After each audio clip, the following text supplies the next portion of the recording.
نیوە لە کوێستان و نیوە لە گەرمیان.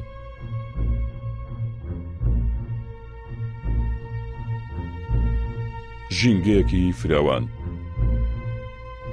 زەویەکی بەپیت و کەشێکی لەبار.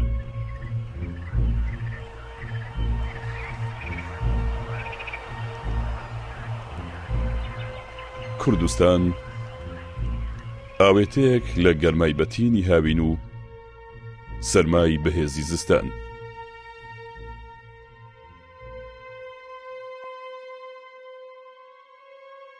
ناوچەی شاخاوی و دەشتایی و ڕووبارەکان بوونەتە پەناگە بۆ ملیۆنان باڵندە و ئاژەڵی کێوی و هەمە جۆرەی مێرووەکان و زیندەوەرە بچووکەکانی دیکە.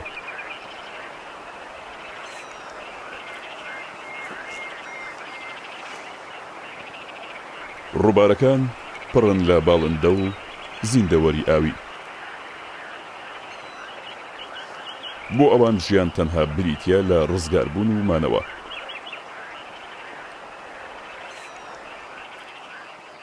ڕاوکردنیان و تێکدانی ژینگەکەیان بۆ مەبەستی بازرگانی و دروستکردنی ناوچەی گەشتیاری بۆتە هۆی لاسەنگی لە ئیکۆسیستەمی ڕووبارەکان و شاخ و دەشتەکان.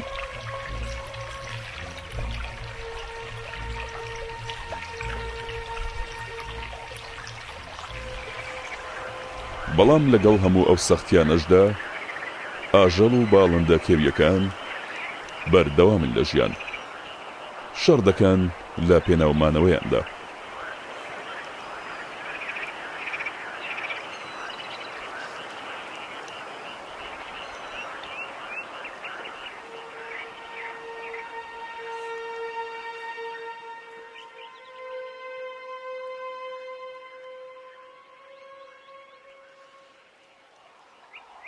سووسی زەرد ڕەنگە زەردەکەی بۆ ڕاکێشانی سەرنجی مێینەکان و خۆحەشاردان بەکاردەهێنێت. ڕەنگی زەردی تێر لەسەر گەڵایەکی سەوز، وا دیارام جارە فێڵەکەی بەباشی ناڕوات. سووس یاخود وێڤڵ لەسەر هەڵبژین و خواردنی تەڕایی گەڵا سەوزەکان دەژین و لە هەر شوێنێک بن شوێنەواری زیانەکانیان بەجێ دەهێڵن.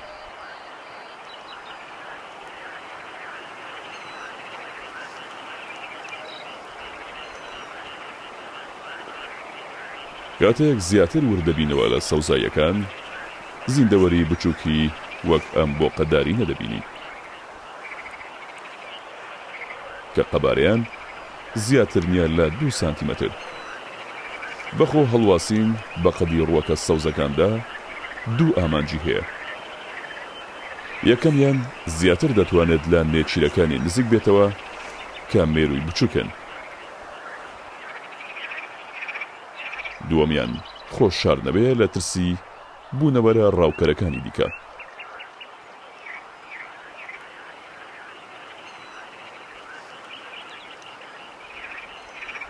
وەک ئەم مانتیسە کە بێگومان بۆقێکی وا بچووک نێچیرێکی ئاسانە بۆی بەهۆی 2 دەستە بەهێزە دڕکاویەکەی. بە ئاسانی دەتوانێت زیندەوەرێکی 3 هێندەی قەباری خۆی ڕاو بکات.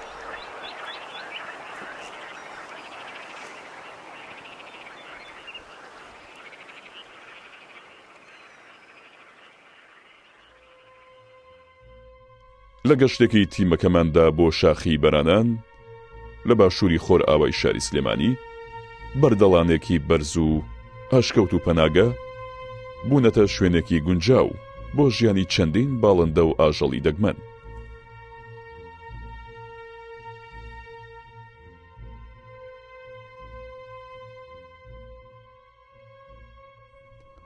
باڵندەی ڕێد ستارتی ڕەش کە بە مێژگرە ناسراوە و کێشی لە 16 گرام تێپەڕ ناکات.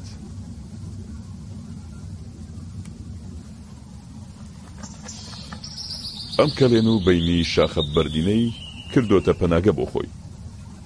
بەگرتنی مێرووە بچووکەکان وەک مێش و لەو مێش خواردنی خۆی دابین دەکەن.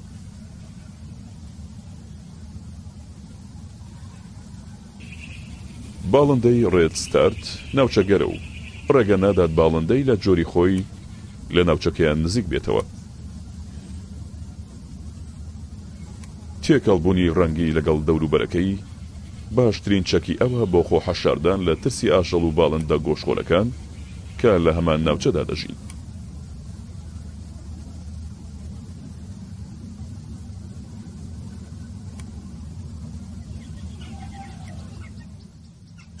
لە بەرزاییەکانی ئەم تاوەرە بەردینە دێرینانە قاژوەکان سەرقاڵی دیاریکردنی شوێنی هێلانە و هەڵبژاردننی مێینەکانیانن. نێوانی کون و کەلەبەری شاخەکە باشترین شوێنە بۆ دانانی هێلکە و گەورەکردنی بێچۆکانیان.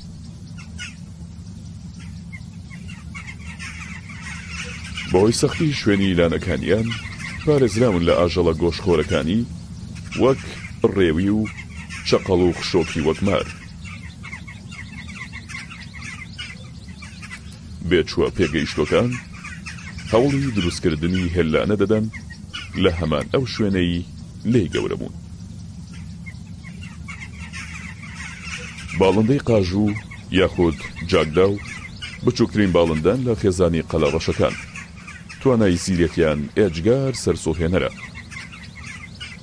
بە جۆرێک کە هەندێک لە ئیتاڵیەکان بەکاریان هێناوە بۆ دزینی پارە لە ئامێری پارەڕاکێشان.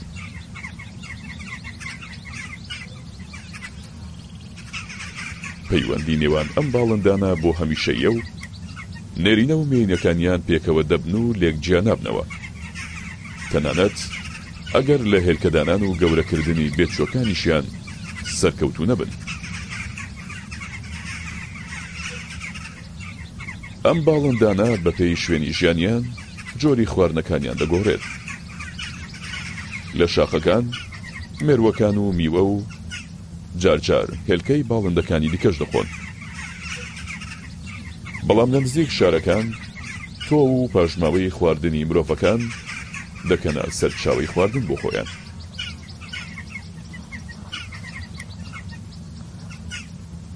هەموو ساڵێک لەم چیایە ئەم باڵندانە هێلکەدا دەمێن و زۆر دەبن. بۆ ئەوان ئەم چیایە بۆتە نیشتیمان و لێی دوور ناکەمنەوە.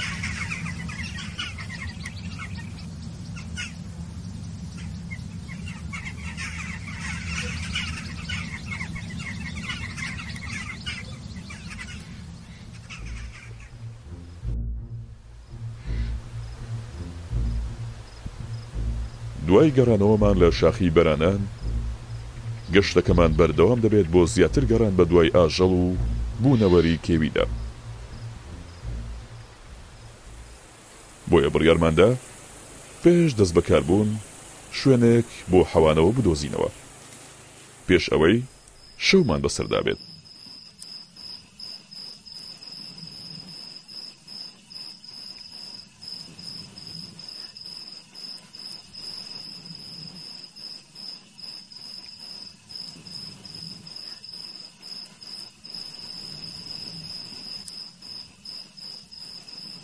ئێمە سەرقاڵی چاخواردنەوە بووین. هاوڕێ بچووکە کەشمان سەرقاڵی یاریکردن و دۆزینەوەی هاوڕێی نوێ بوو. باش حەوانەوەیەکی کەم دەستمان بە گەڕان کردەوە. لەو نزیکانە بۆقێکمان بینی لە جۆری تۆدی سەوز کە خۆی مەڵازدا بوو بۆ گرتنی ژەمە خۆراکێک، لەوانە زاڵ و یاخود کرم و مێرو. چاوی ئەم بوونەوەرە هێندە بەهێزە بە شەوی تاریک توانای جیاکردنەوەی ڕەنگەکانی هەیە. پێستیشی بە پەڵەی سەوزدا پۆشراوە کە یارمەتی دەدات بۆ خۆحەشاردان. لەناو ئەم ئاوە سازگارە کۆمەڵەیەک زاڵومان بینی کە لە بنی قوڕەکەوە دەهاتنە دەرەوە و کۆ دەبوونەوە.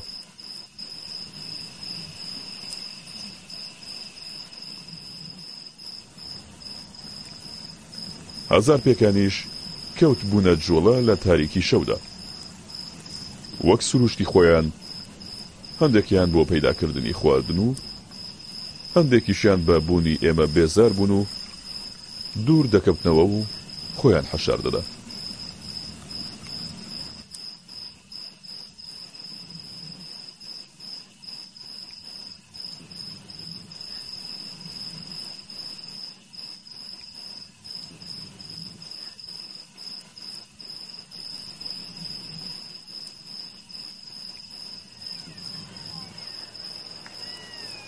چەقەڵەکانیش وەک پیشەی هەمیشەی خۆیان چاودێری تیمەکەی ئێمەیان دەکرد، بەڵکو کە شوێنەکەمان جێهێشت بۆ پاشماوەی خواردنە بە جێماوەکەم گەڕێن.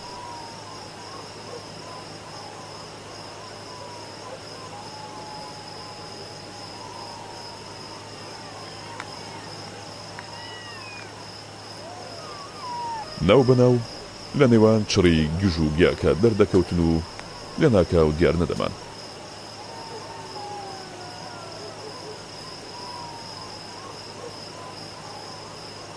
شەقەڵی ئاڵتوونی بەهۆی لورەی تایبەت بەخۆی شوێنی یەکدی دیاری دەکەن و یەکدی لە هەر جۆرە جم و جۆڵێک لە ناوچەکەیان ئاگادار دەکەنەوە.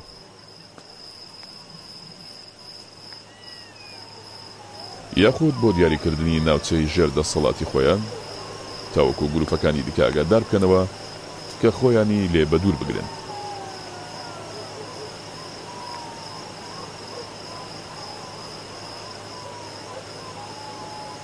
بەڵام هاوڕێ بچووکەکەمان گوێی بە لورەکە نەدا و هەوڵی دەدا یاریان لەگەڵدا بکات.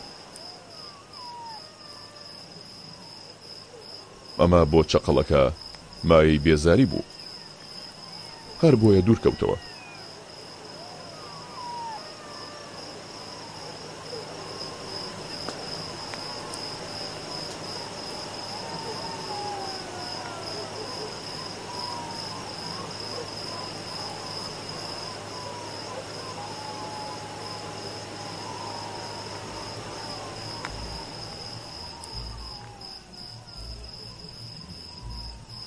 جیردی فارسی یەکێکی ترە لە خێزانی قرتێنەرەکان و بە یەکێک لە ئارامترین گیاندارەکان هەژمار دەکرێت.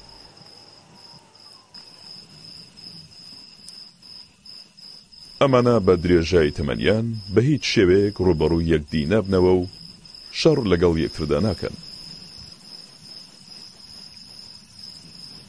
درێژی ئەم گیاندارە بۆ 15 سانتیم دەبێت و کێشی لە 100 گرام تێپەڕ ناکات. لەسەر خواردنی تۆوی ڕووەکەکان و مێروە بچووکەکانی دیکە دەژین، تەنیا لە تاریکی شەودا بە دوای پەیداکردنی خواردندا دەگەڕێن.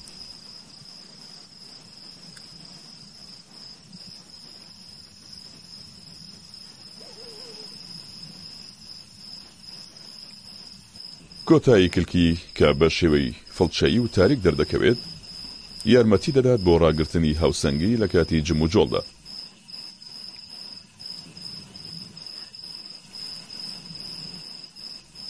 ئەم ئاژەڵە شیردەرە بە شێوەیەکی فراوان لە هەریەکە لە وڵاتەکانی عێراق و ئێران و پاکستان و ئازەربایجان و ئەرمینیا و ئەفغانستان دەژین. جیرد توانایەکی لە ڕاددەبەدەری بیستنی هەیە و بەهۆی دوو گوێی گەورەی هاوشەوەی شەمشەمە کوێرە و دوو چاوی گەورە و هەستەوەری سەرلوتی هەست بە مەترسیەکانی دەوروبەری دەکات.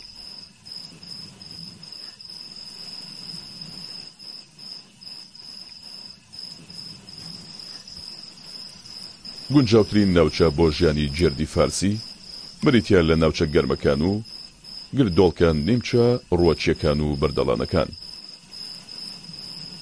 مێینەی ئەم شیردەرە بچووکانە ساڵانە 2 جارنەوە دەخەنەوە و هەر جارەی 5 بۆ 6 بێچوویان دەبێت. لە هەندێک وڵات ئەم شیردەرە بچووکە وەک ئاژەڵی ماڵی بەخێو دەکرێت.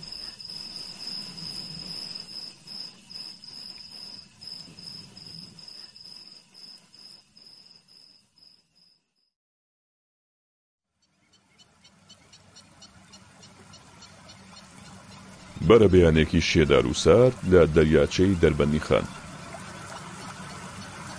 تیمەکەمان پاش بەسەربردنی شەوێکی درێژ و سەرمایەکی ئێسک تازێن دەستیان کرد بە تۆمارکردنی ڤیدیۆی باڵندا ئاویەکانی ناوچەکە.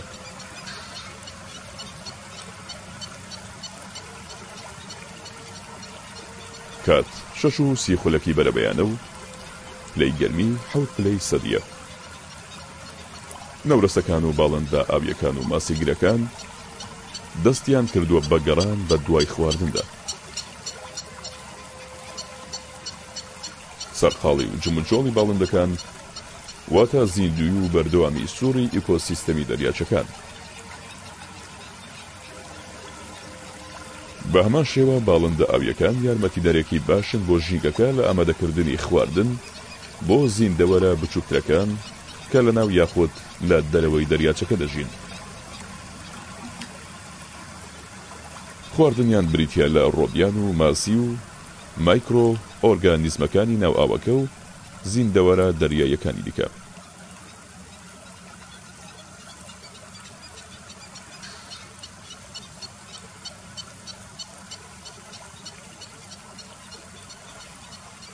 باڵندەی ئیگرێتی بچووک یاخود مێشەسپی لە ڕۆخی دەریاچەکە لەسەر بەردی کەنار ئاوەکە چاوەڕێی ژەمە خۆراکێک دەکات.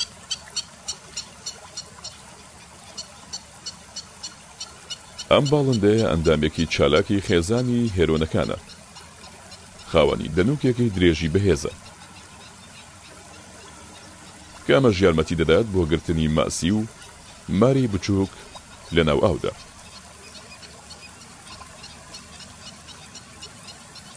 ئەم باڵندانە لە باشووری ئەوروپا و ڕۆژ هەڵاتی ناوەڕاست و زۆربەی ناوچەکانی ئەفریقا بەربڵاون.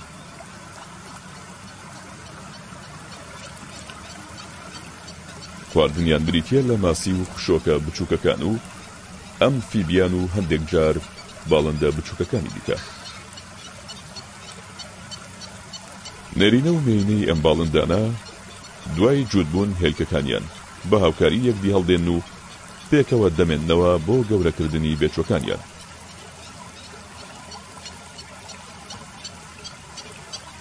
ئیگرەتی بچووک بە شێوەی پۆلی بچووک دەژین و تەنها بۆ ڕاوکردن و پەیداکردنی خواردن لە یەکجیا دەبنەوە.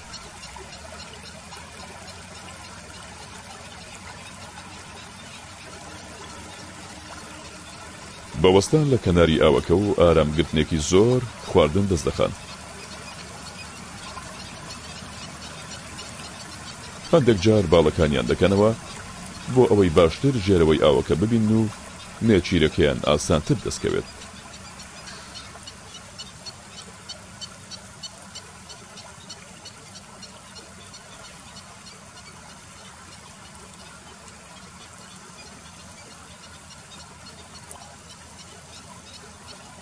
پەڕەکانی سەرجەستەیان بەگشتی ڕەقن و ڕەنگی سپی تێرن.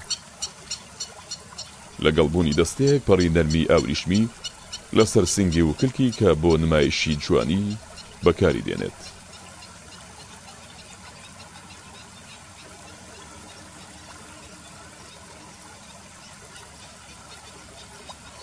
خاوەنی دووپێی درێژی بەهێزن. ئەمە یارمەتی دەدات بە ئاسانی بەناو ئاوە تەنکەکاندا بڕوات بەبێ ئەوەی هیچ شەپۆلێک دروست بکەن.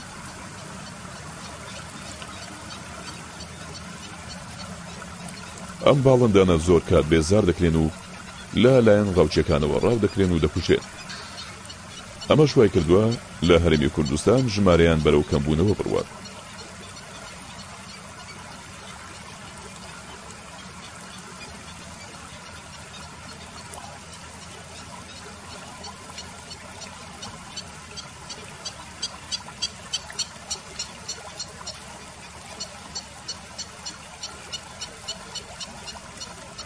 پاشای ماسی گرتن پایتکینگ فیشێر. ئەم باڵندانە بوونەتە جێی سەرنجی تیمەکەمان و ئەوڵماندا ڤیدیۆی کاتی ڕاوکردنیان بە ڕێگایەکی جیاواز تۆمار بکەین لەبەرەوەی بە خێرایەکی کەمتر شێوازی ڕاوکردنەکەیان ببینین لە کاتێکدا نێچیرەکەیان ڕاو دەکەن، چونکە ئەمان بە تەکنیکێکی زۆر ناوازە نێچیرەکانیان ڕاو دەکەن کە ئەویش خۆکێشانە بە ئاوەکەدا بە خێرایەکی یەکجار زۆر.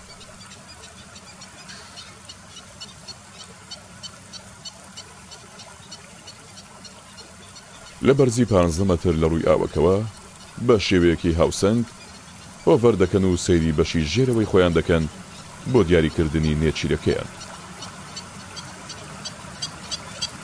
پاش دیاریکردنی ماسی لەناو ئاوەکەدا بە شێوەیەکی ستونی و بە خێرایەکی زۆر بەرەو خوارەوە دێن و لە ناکاو خۆیان بە ئاوەکەدا دەکێشن و نێچیرەکەیان ڕاو دەکەن.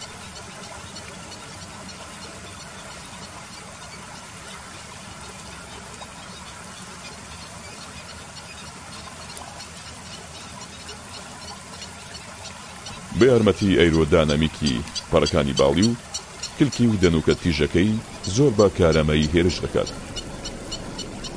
هەر بۆیە لە هەموو 10 هەوڵێک 9 جار سەرکەوتوو دەبن.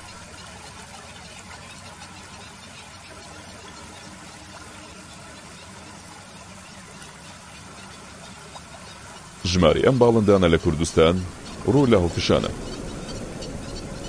تەنها مەترسی لەسەریان تێکدانی سروشت و ژینگەکەیانە.